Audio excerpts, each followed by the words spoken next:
इससे पहले कि ऑडियंस आपसे कुछ क्वेश्चंस पूछे, मेरे माइंड में एक क्वेश्चन आ रहा है, आईएएस में कितने लोग हैं जो हर साल उसके लिए अपीयर करते हैं? 5 से 6 लाख के आसपास। और सीट्स कितनी है?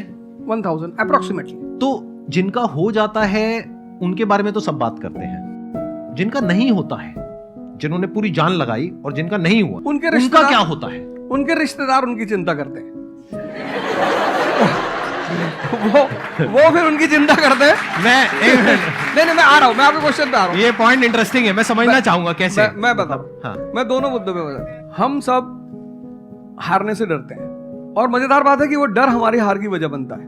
98% केसेस में हारने से क्यों डरते हैं? क्योंकि हम जानते हैं अगर हम हारेंगे तो जो पीछे 3 लोग बैठे ना, रिश्तेदार, रिलेटिव्स और फ्रेंड, वो जीने नहीं देंगे। आप जब भी आईएएस की तैयारी करें, पहला अटेम्प्ट आपका सीरियस अटेम्प्ट होना चाहिए।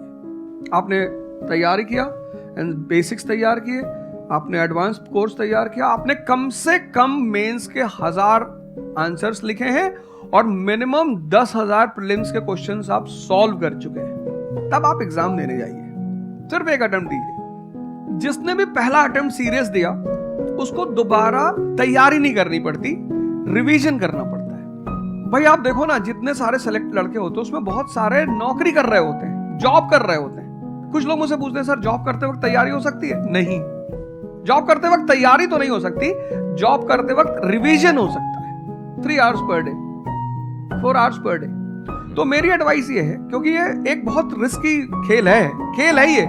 मैं खुद ही बाहर हुआ, और फिर मैं कितने लोगों को देखता हूं जो 5-5, 6-6 अटेम्प्ट के बाद बाहर होते हैं। तो जिनको भी इस गेम में शामिल होना है, एक अटेम्प्ट सीरियसली आपका होता है, बहुत अच्छा है।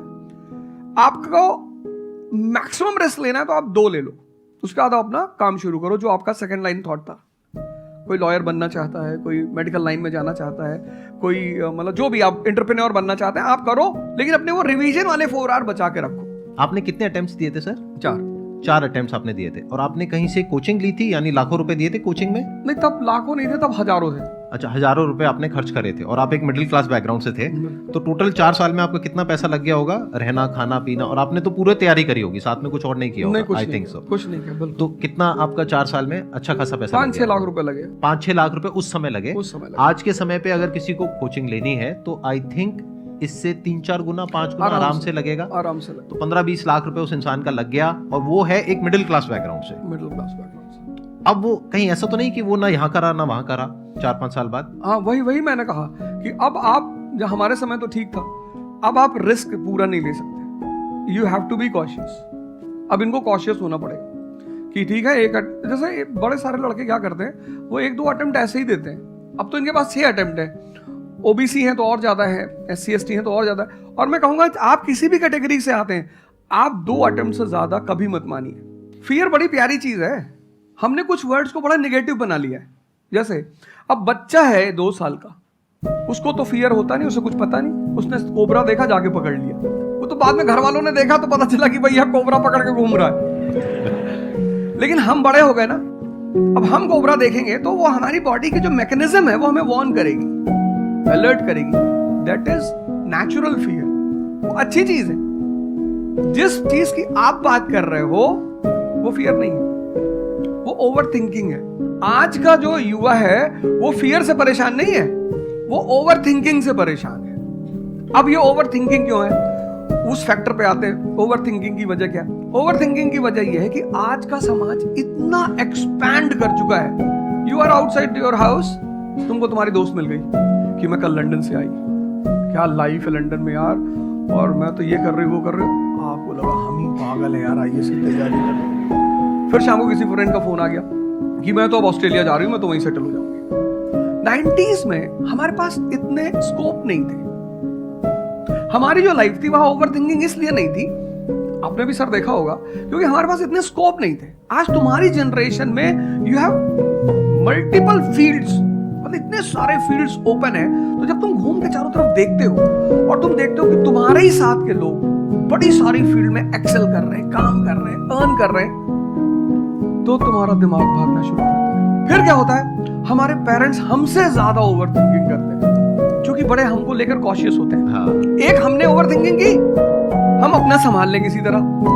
हम घर के अंदर गए, मम्मी रो रही है, वो निशा मिली थी, 20 लाख का पैकेज है उसका। दूसरा प्रेशर तुम्हारे ऊपर आ गया। ये जो प्रेशर हम मल्टीपल फेस करते हैं, तो एक तुम्हारा प्रेशर, एक माँ बाप का प्रेशर। पता लगा बुआ जी ने रात में फोन कर दिया, क्या कर रही हो जी? तुम सारे लोग प्रेशर से लड़ रहे हो इस वक्त, मल्टीपल फ्रंट पे। ये कोई फियर वियर नहीं है। ये प्रेशर दूर कैसे होगा, इस पे थोड़ी सी बात कर ले। जहां इंटरनल ताकत है वहां कॉन्फिडेंस है। आज का युवा क्या कर रहा है? बादाम का तेल लगा रहा है, बादाम की क्रीम लगा रहा है, बादाम का साबुन लगा रहा है, खा रहा गुटखा। आप लोगों को चूंकि हर तरफ प्रेशर झेलना है, तो प्रेशर झेलने का सबसे अच्छा तरीका होता है इंटरनल पावर। तभी तो मैं जहां भी जाता हूं एक चीज रिपीट करता हूं, योगा करो, ध्यान करो। ध्यान करोगे मन ताकतवर हो जाएगा। हम किसके साथ रहते हैं वो बहुत इंपॉर्टेंट है। मेरे एक दोस्त मेरे साथ आ रहे थे आज से करीब 7-8 साल पहले, धौला कुआं से। रात का टाइम था और हम दोनों, मैं गाड़ी चला रहा था, हम इंडिया गेट के सामने से निकले तो उन्होंने मुझसे कहा कि अब हम बुढ़े हो गए।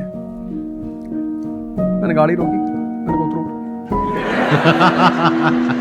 उन्होंने कहा कि क्या हुआ? मैंने उतरो तो, उतरो जरा। उतर गए, दरवाजा बंद करो, चलो। आज तक मैंने उनसे बात नहीं की। वो सब पूछते हैं आज, अब तो खैर बात ही नहीं होती, पर वो बहुत उन्होंने कोशिश की कि अब क्या हुआ? तुम दिन भर अपने आप को मोटिवेट करती हो, काम करती हो, जब तुम वापस घर में आती हो, अपने समाज में जाती हो, तो सब तुम्हारे मेंटल स्टेटस का थोड़ी है, वो तुम्हारी सारी ऊर्जा को खींच लेते हैं। इसीलिए तो माँ बाप हमारी संगत पे बड़ा ध्यान देते हैं। तुम्हें लगता होगा कि माँ बाप कितने बदमाश हैं, माँ बाप भगवान हैं। उनका एक्सपीरियंस तुम अपने दोस्तों को लेके जाया करो उनके सामने। कोई अल्ट्रासाउंड क्या करेगा जितना माँ बाप करते हैं? कोई स्कैनर क्या करेगा? सही बात है, देख के कोई फोटो कैमरा क्या फोटो खींचेगी, देख के बता देते। बहुत दुष्ट है ये, इसकी आंख के नीचे देखो यहाँ निशान, बहुत दुष्ट है ये। और वो लॉजिक भी बड़ी अच्छी सी देते हैं, कोई कुछ भी देते हैं लेकिन बड़ा अच्छा सा लॉजिक देते हैं। तो ये हमारे साथ होता है। इसलिए हमें पहले गुरुकुल भेजा जाता था, और आज की हमारी सोसाइटी इसको सिर्फ नेगेटिव दिखाई पड़ रहा है। मैं अभी अब घर गया था, हमसे लोग कह रहे भैया 24 का चुनाव लड़ोगे? मैंने कहा यार पॉलिटिकल पार्टियां कह रही कि तुम सीधे प्रधानमंत्री बन जाओ।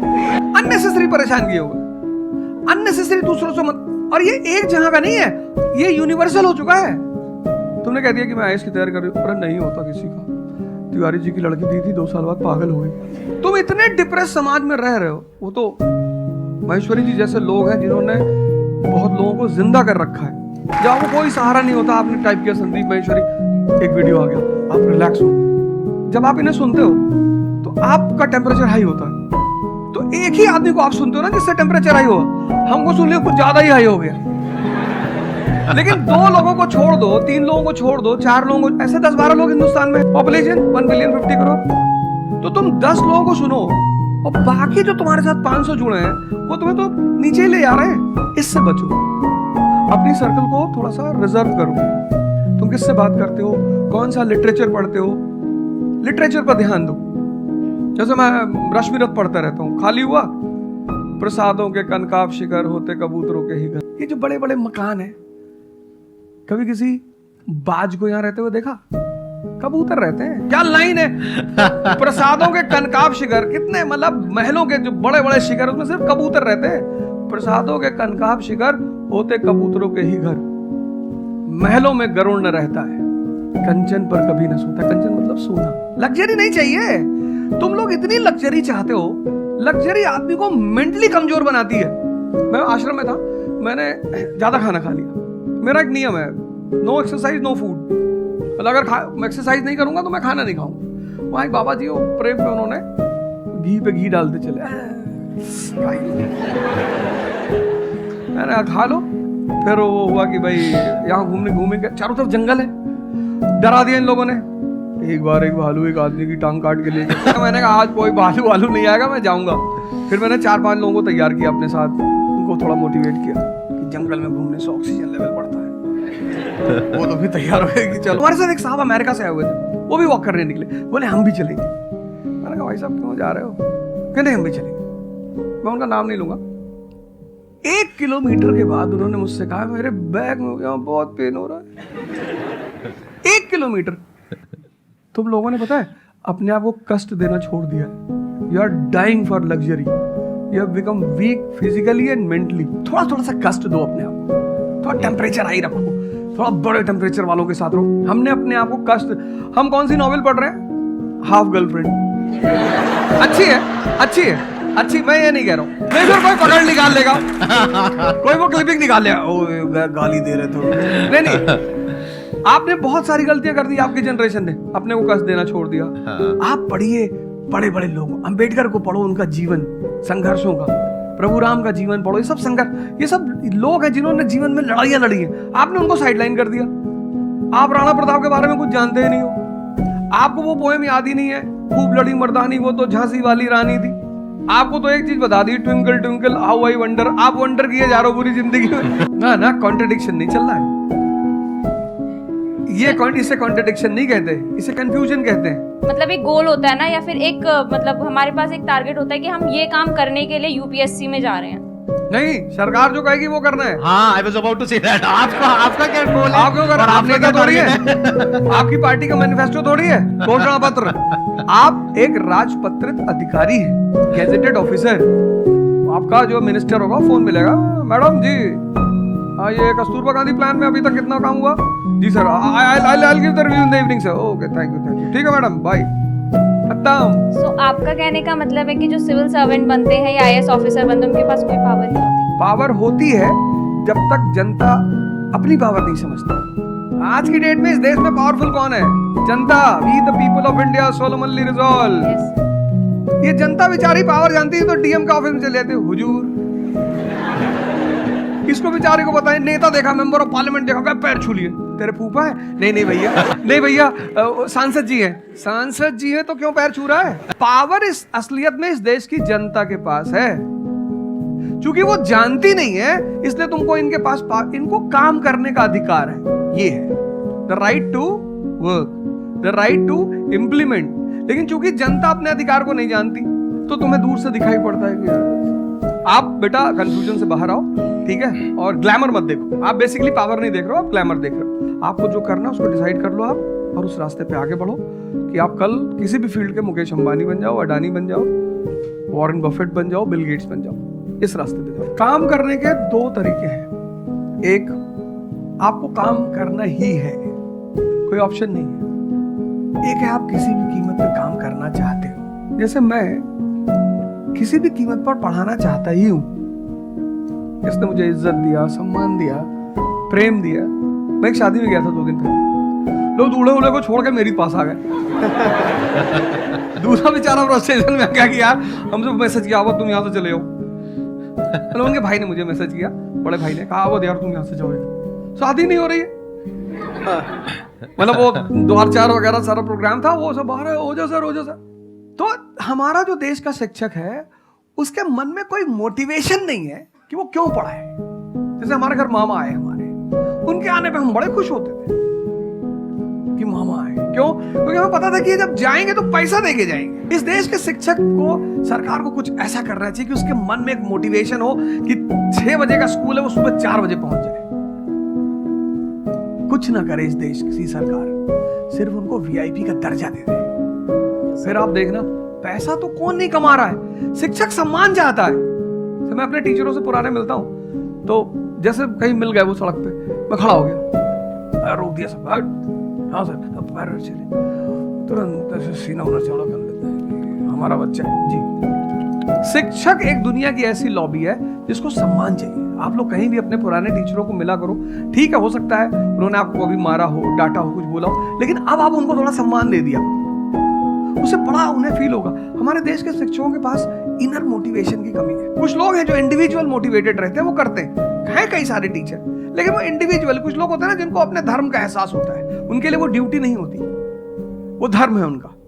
तो वो तो जैसे भाई आप जाके आप धर्म के रूप में कर रहे हैं, 2-4 टीचर और भी कर रहे हैं, 10 टीचर और भी कर रहे हैं, लेकिन सरकार को टीचरों को कुछ तो ऐसा करना चाहिए कि उन्हें फील हो कि नहीं यार, ये हमारा देश है, ये हमारे बच्चे हैं, हमें इनको बनाना है और ऊपर उठाना है। तो अगर सरकार कुछ ऐसा कर देगी ना, सेल्फ मोटिवेशन दे देगी, अरे फिर तुम देखना इस देश के टीचरों को। सर, इसमें आपसे बात करते करते ना मेरे माइंड में एक सॉल्यूशन आ रहा है, क्योंकि एज एन एंटरप्रेन्योर मेरे माइंड में सिस्टम्स एंड प्रोसेसेस घूम रहे हैं। मतलब मेरे माइंड में ये घूमता है कि कैसे एक प्रॉब्लम है उसको सिस्टम में कन्वर्ट कर दिया जाए, जो कि वो काम अपने आप हो जाए, क्योंकि ऐसे बहुत ही कम टीचर्स होंगे जो अंदर से मोटिवेटेड होंगे। तो ये थ्योरेटिकली तो बड़ा अच्छा लग रहा है सुनने में, बट हजारों में कोई एक आध होगा। एक आध होगा बिल्कुल।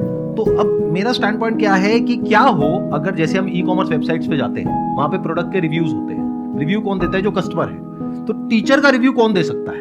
जो बाहर बैठा है उस कमरे से वो, या जो कमरे के अंदर बैठे हैं? कमरे के अंदर। तो अगर कुछ ऐसा सिस्टम हो जाए, एक ऐसा प्लेटफॉर्म बन जाए गवर्नमेंट का जहां पे सारे टीचर्स लिस्टेड हो और based upon the number of reviews and the quality of reviews उनको रिवॉर्ड दिया जाए अच्छा, वो ऑटोमेटिकली। ये मतलब जो नंबर 1 पे आया उसकी सैलरी डबल, कि अगर उसकी 50,000 है तो क्या 1 बात, लाख। बहुत अच्छा सोल्यूशन। है ना? और जिसके इतने रिव्यूज आए, यानी जिसके 4 स्टार या उससे ऊपर आए, उनकी सैलरी सीधा डबल हो गई। तो फिर देखो क्या मजा आता है।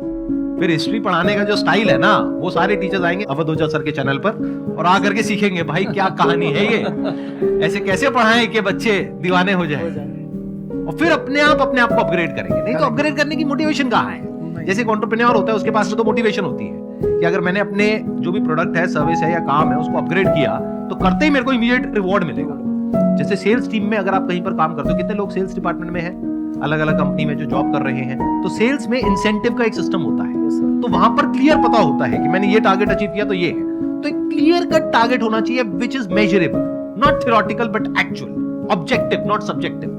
कि ऑब्जेक्टिव एक टारगेट होना चाहिए in terms of numbers which can be calculated, and a transparent system जहां पे स्टूडेंट्स वोट करेंगे और जो टीचर्स जीतेंगे पूरे इंडिया लेवल पे या स्टेट लेवल पे, उनको बुला करके जो हमारे देश के प्रेसिडेंट हैं या प्राइम मिनिस्टर हैं, वो आकर के रिवॉर्ड दें। Thank you so much sir आने के लिए यहाँ पर, दिल से धन्यवाद। मुझे बड़ा अच्छा लगा आपसे बात मुझे करके। बहुत अच्छा लगा यहाँ आके।